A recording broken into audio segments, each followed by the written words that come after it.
Welcome to Cartoonist Kayfabe. My name's Ed Piskor. I'm Jim Rugg. And we showed Billy Kincaid's first appearance not too long ago. You got to show a second appearance. Kitty Killer Kincaid. Yes, by way of an Alan Moore written script, man. It's a good setup for a story because, like, who's better to be sent to hell than Kitty Killer Kincaid? So it's kind of a perfect follow-up to issue number 5. And I guess, Ed, you've talked about in the past, it seems like that Billy Kincaid story comes about because Alan Moore had this idea in place, and I must have shared it with Todd, and they needed Billy Kincaid set up. Yeah, I wonder, like, how it all worked out, really. Like, it would be great to talk to Todd about that, because I was thinking about it this week. You know, I was just reiterating information that came to us by way of, like, comment sections with no sources cited or anything like that. One thing that I wonder is, like, did Alan Moore create this script, Todd McFarlane saw it, and then scrapped his issue 5 based on the script that he read rather than talking things back and forth with Alan Moore. And so then he gave you an origin of this character that Alan Moore created. I don't know. Yeah, right. It's worth saying the I don't know part because, you know, part of the clues is that the solicitation for issue 5 you can find, and it doesn't really mention Billy Kincaid, so something changed somewhere, but it's so hard to tell in those early days of Image exactly what was going on. You know, it feels like they're laying down track right as the train's, you know, rolling in behind them. So that's a monthly comic grind, man. Yeah, exactly. That is the monthly comic grind. Worth noting in this cover, of course, the homage to Spider-Man 1. And why not? Sell 3 million copies with a really cool, iconic cover. Other people are aping it.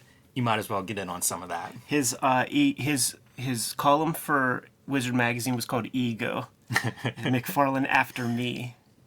The one interesting conceit is, like, you know, Spider-Man's up there suspended in webs while he's hunkered down in this pose. And you see the shadow underneath here in this kind of plain background. I like to think that he's just in the Olin Mills studio, this Spawn right here. And the photographer says, strike a pose, man. So you could replace this right here with that little Olin Mills logo that was in all of our family photos in the early 80s. I need somebody to Photoshop this really bad with, like, the kind of the rustic background behind Spawn sitting there posed. Rustic background, maybe do a faded version of this face really, really big behind it. Make that shit happen, Kayfabers. That's hilarious. Also, this is the first issue of the Spawn Vault edition number 2, and rereading this issue made me feel like we're going to have to do a Sunday video taking a look at that back half of Todd McFarlane's complete Spawn work. You know what, man? I'll put this out here. Todd McFarlane, apex of Todd McFarlane art, first year of Spawn. Yeah. So, you know, for my money, that's it's great that that's what we have in Vault edition. Totally. Cartoonist Kayfabe is subsidized by the comic books that we make. Jim Rugg and I are Eisner Award-winning cartoonists who, when we're not doing our YouTube stuff, busy at the drawing table, working on our latest comics. Hulk 316 says that's the date that you pick up Jim Rugg's Hulk Grand Design Monster in March and Madness in April. 40 pages of comics in each of those 2 issues. A high-octane distillation of 40 years worth of Incredible Hulk lore. Probably, 400 or 500 issues worth of material, Jimmy? 500 issues. And I've been going through them all week, making final edits for that first issue. I'm thinking we're going to have more Hulk videos on the Cartoonist Kayfabe channel, but look at these incredible covers. You're not going to miss them on the racks. First issue is coming buttressed with a heap of variant covers. First off, we'll take a look at the Eddie P variant by way of Todd McFarlane and the Herb Trimpe, John Romita design of that OG. When are we going to bring back the Whiskers Wolverine, man? Also the button nose. Yes. Yes, very important. And the cute little beep. Marcos Martin does a variant cover of a great Hulk transition sequence. Man, love the line work on that middle curvy piece. And the Peach Momoko variant cover, the cottage industry unto herself has provided a She-Hulk, Incredible Hulk variant, man, where she is holding up that little Volkswagen like it ain't nothing, man. What else you got to say about it, Jimmy? Anything? That's about it, man. I'm sending my final edits for print to Marvel tomorrow. So whenever you see this video, they've already gone out, and you know the drill, Ed. That last week before you actually send this off to the printer, It is everything. Every idea that you hope to get in there, every note that I had for myself, like I am working round the clock here. I'm in the last 48 hours of this. I don't want to call it a grind. It's more of like the kick at the end of the race to get this thing to be the extra 10% you put in at the end that we hear the great cartoonists talk about. That's what I'm aiming for right now. So it's all excitement on my end for it. And 316, all I need is Stone Cold to retweet it now, and I feel like this journey is complete. I am not impressed by the way that Marvel promotes anything, man, let alone the King Kayfaber's Hulk Grand Design. So it's up to the Kayfabe audience, man, to show up in a big way and make this thing an incredible success.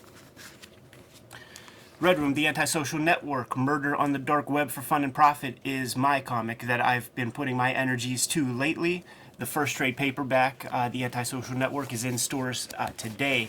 If you didn't get that first 4-issue miniseries, or you want to get your hands on some extras in the meantime before my next round comes out, you got to get the trade paperback because there's about 70 pages of extra material, behind the scenes commentary, and a complete kind of quick and dirty comic that has been drawn as a kind of a first draft of what Red Room might have been. In stores now, going quick, get your hands on it ASAP. And coming actually March 9th, man, a week before your Hulk Grand Design comic, is Trigger Warnings. Issue 1 is going to be coming out. Same deal as the previous round of Red Room comics. Every issue is completely self-contained. You're going to get a complete story in each issue. This first issue is going to be the Rat Queen story that I have up there on Patreon right now, if you want to hit that up. Another round of variant covers for this as well. Here's the Eddie P variant, going for like a kind of a book cover vibe with that piece. Peach Momoko does her variant cover, and the great Jim Rugg provides his retail incentive variant cover by way of Robert Crumb's Zap Comics 0. Jimmy and I have link trees in the description below this video where you can get to all of our links, including our Patreons, where Jim is putting up some pretty compelling behind-the-scenes material on his Patreon, and I'm serializing the Red Room comics before they hit paper. Hit those links below, and now that we're done paying our bills, back to the video. Totally, man. This issue dedicated to Don and Maggie Thompson. Still a Malibu comic. How about that, Jimmy? They're there for a year. I don't know how many issues Todd actually got out in that first year, but pretty good. 8 issues, man. Some of these guys barely got 1 out, so... One of the things worth noting, too, with the issue 5, with the Kitty Killer Kincaid finger painting and all of that, Wendy, his wife, was the editor on all the earlier stuff, and I freaking knew that that was the issue that that she decided, I'm not editing your stuff anymore, but we didn't mention it in that video. We were talking about in, like, Tom Orzechowski comes on the hook around that time, but it's in all the documentaries, you know, it's in the Todd McFarlane documentary, like Wendy herself talking about that issue. Like, I'm done with that, man. Go do your thing, make us some money, man. Build that extra wing onto our mansion, but I don't want to look at that. I can totally understand that. That shit is Carmela Soprano. Like, yeah, keep building onto the house, but I don't want to know how you make the money. That's right. Yeah, that hits close to home. I'm sure there's a lot of comics makers out there who have a spouse that feels similar, regardless of the content. So here, we heard from Tom Orzechowski posted some comments on that issue because he does come on as editor. So interesting to see, you know, the team kind of stepping up, and I'm glad to see Orzechowski in there. I think most of his editing was kind of grammar type stuff, you know, correcting spellings here and there, punctuation, what have you, which makes sense to me as a letterer because I spent all week making edits on Hulk Grand Design, and almost all of it is in, you know, it's a period I missed here, it's a comma instead of a dash. I bet as a letterer, you get pretty good at that. I really hope so, because I still have such big editing notes whenever I finish an issue or a book or something like that. There are things, I should just do the opposite of everything I think I'm supposed to do with a comma. If I just do the complete opposite, I will have perfect grammar on the page. Now, we did, I think, every other issue of, like, guest-written comics from that period of 8 through 10 or 11. But this is the first, issue number 8, written by Alan Moore. And the cool thing about Todd McFarlane working with these guys is, based on stuff like the Neil Gaiman depositions, he's telling them, write what you want, and I'll draw it. So we're seeing Todd McFarlane's artistic ability stretched a little bit if it was left to his own devices, he wouldn't be drawing, guys in purgatory or hell or whatever inside little like dewdrops with such cool kind of backgrounds and stuff. He wouldn't come up with this idea. Shades of Matrix, a decade early. Yeah, that's for sure, man. And just the visuals on these pages, like he's working with these fresh writers who, have ideas of like proper story structure and all of that, but he's still able to make those pages super interesting. This story in particular reminds me of like an old DC horror comic story. Has like a bit of an anthology feel. We're following Billy Kincaid through hell. What happens after Spawn dispatches him in issue 5 is where this story goes. And it has that feeling to me of, we're not really, this isn't a Spawn comic in the sense of Spawn is front and center on every page. It's much more of like, let's follow one of these characters as they kind of go through this world a little bit, the Spawn world.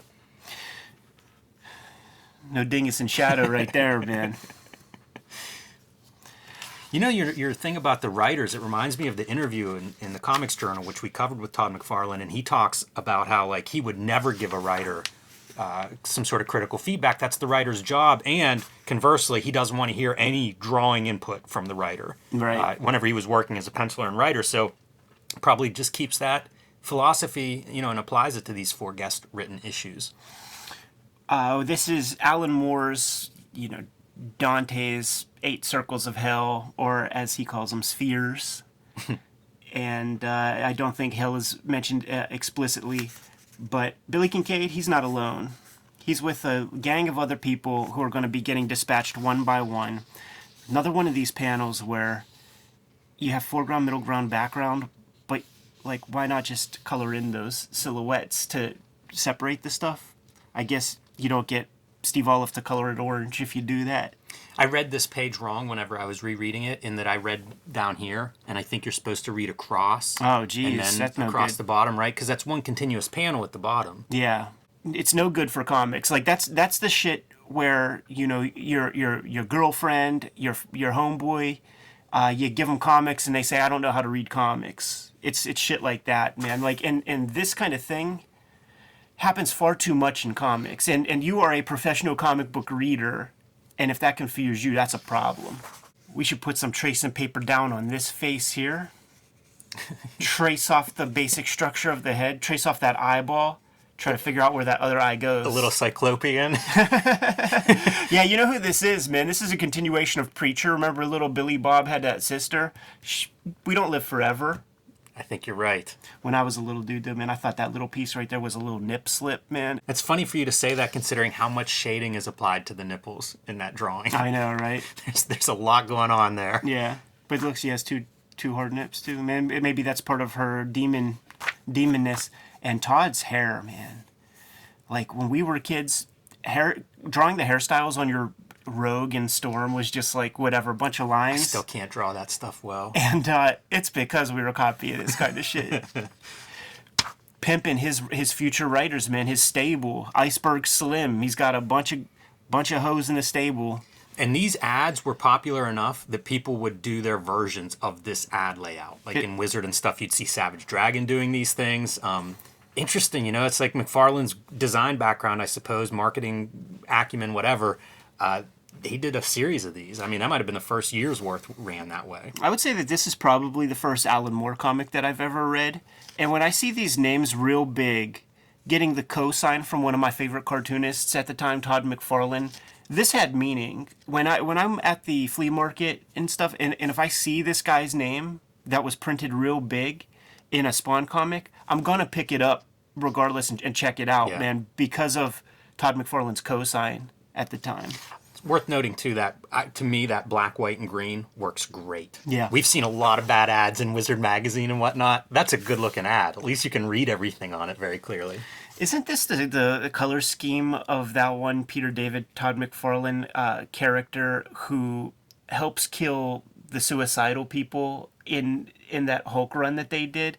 She has kind of like an orange-purple kind of vibe in that Man Bull issue. Yeah. I not a big character in the 500 issues of the Hulk, but yes, you're right. That's a good memory, Ed. Well, you know what, man? Like that Todd McFarlane Hulk was really probably like the first mind-blowing comics that I ever got my hands on in my life, man. And I think that issue was like the first one. So you know how that goes, man. You read that comic. I read that comic 400 times Right. maybe. I used to read comics every week, like just grab my whole stack, and I couldn't wait till the weekend to just read my stack of comics again every week. Those were good days. Wonder if every comics fan went through that, because I remember that vividly as well. I would just carry them all around because I had like 11 comics to my name Yeah. for 3 months. It's like a cyborg hell demon with Yeah. a kayfabe halo. Yes, I was going to comment on that. Interesting character design. Wonder how much of that Alan Moore spells out. Yeah, yeah. I'd be curious to see a script for this. Whenever we've seen like Dave Gibbons reading out, there's a page description for 1/9 of the page, one panel. I wonder what some of these things are like. Every time Billy Kincaid goes to sleep when they're on their travels, he's dreaming about his Pogs. demise. Yeah, Spogs. He's dreaming about that demise, man, day in, day out. And it's torturous to him. How gnarly and stuff those knuckles are on Spawn. Oh, yeah. Yeah. Todd McFarlane says draw peanuts for each of the links of those finger knuckles, man. Draw peanuts. We have our first friend dispatched, called possibly to heaven, but then usually the kid explains where they're actually going, to a different sphere for whatever nefarious purpose. Yeah, our little interlocutor is the little girl, man. And when we've met Billy Kincaid already, and we know his history with children. It is spelled out in captions and things, man. So it kind of leaves you tense the entire time. You know there's going to be some conflict there. As weird as this might sound, Jimmy, this is an iconic image in Spawn comics to me. This Elvis with the alien antennas and the cyclopean, Lovecraftian tentacles scooping up guys. I like the eyeball like on his back shoulder of his jumpsuit. It really reads. Strange. I mean, if you were just dropped in cold and this is the first page that you read, you would know that it's one of the British guys wrote this, man. This is like 2000 AD. This is that British magical stuff that those guys possess that us dudes here on the mainland, continental US, we don't have this shit No. in our DNA. Love this as a spread where we open with the silhouettes and we end with the reverse silhouettes, white background page, black background page. Nice spread. Again, I wonder who's doing what in this. Like, who's doing the heavy lifting? Is Alan Moore figuring this out? Is he doing rough page layouts? Like, we've heard of that in a lot of his projects. We've talked with a lot of Alan Moore collaborators on the channel. They all say the same stuff about the Alan Moore script, that Alan will provide a lot of prose to describe what you are witnessing on the page, but has that little piece at the end where he says, if you can think of a better way to do it, by all means, please do it. I think maybe Todd McFarlane might be the only guy who took him up on that offer, man. And here we go with Kitty Killer Kincaid making his move. They're down to the last two people left in this little troop that's been walking through the issue, and she's asleep, so can't help himself. Very disturbing. Yeah. Because it's like muscular arms, and then it's that paunch, and then it's like, horse hoofs. You got me on that one, but even his head has it's too big. He does a good fat head on a person, because it feels like that head is just too big with extra flesh around that skull. Right. And this might be the introduction of those Violator brothers. In Sandman you had the Endless, and they all had D names. Mm-hmm. But in Spawn World, you have what the hell are these called? The Fleabiac brothers. Jeez. And they all have V names. Enter Vindicator. Fleabiac brothers. If you're sitting around and it's like, we're going to make toys of these guys, we'll have spin-off series and stuff, do you stop and think, we're going to need a better name than the Fleabiac brothers? How about that for a money shot right in the middle of your book? No artist I liked better the month this was published than Frank Miller. So to get a Frank Miller 2-page pinup in that Sin City style in the middle, I was loving it.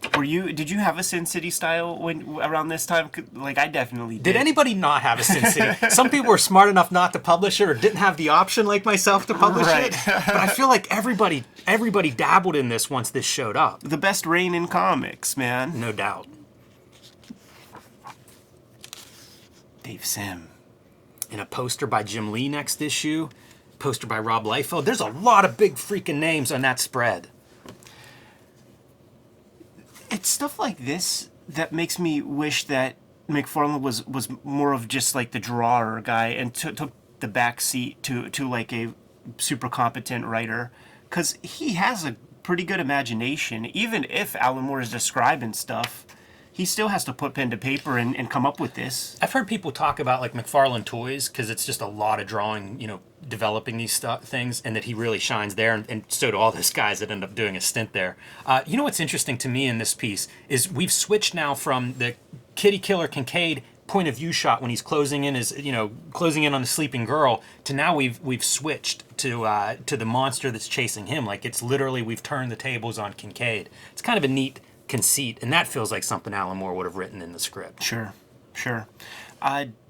Maybe one of the most ambitious splash pages I've ever seen Todd McFarlane try his hand at, with this infinite staircase. I love it. Good luck. Dude, imagine getting that in a script from Alan Moore. There's an infinite staircase that these guys are running up, and our fat dude is running out of gas. Yeah, and there's weird foreshortening, and neither of these characters have your typical figure body that you've learned how to draw your whole career. Like, you've got to figure out how to bend a violator and a fat dude up on this spiral staircase. And just making up these stairs, like eyeballing this perspective, but it all kind of works. It's another good spread, and you see that spiral in like your cloud formations or spheres or whatever those are around the tower that they're now inside of.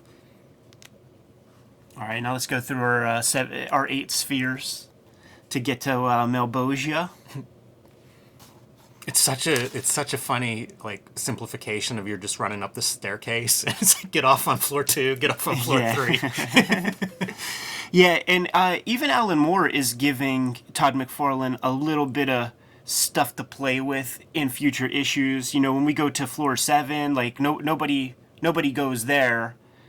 So let's go right to 8, or one of those floors is this way. So that leaves you something to explore in a future issue. One of the things about kayfabe and anatomy and kind of understanding how things kind of work is when you have like a weird shaped character, you sort of know the marks to make to have these intersecting like masses to seem like anatomy, to feel like there's some underlying structure, and McFarlane is pretty good at that. These are strokes I think we would see with George Perez would do this kind of thing, and it really spoke to those Image era guys. It's a cool image too of the thing that Kincaid's most terrified of is his Spawn encounter, and now you've got this living Spawn like costume closing in on him. Pretty good. I feel like that's a pretty good sequence. Yeah. This image is really cool. Like, strikes me as very hard to draw.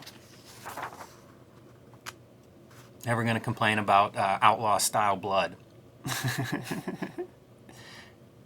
Look at that, man. Looks like the top of his head is peeled off. Yeah.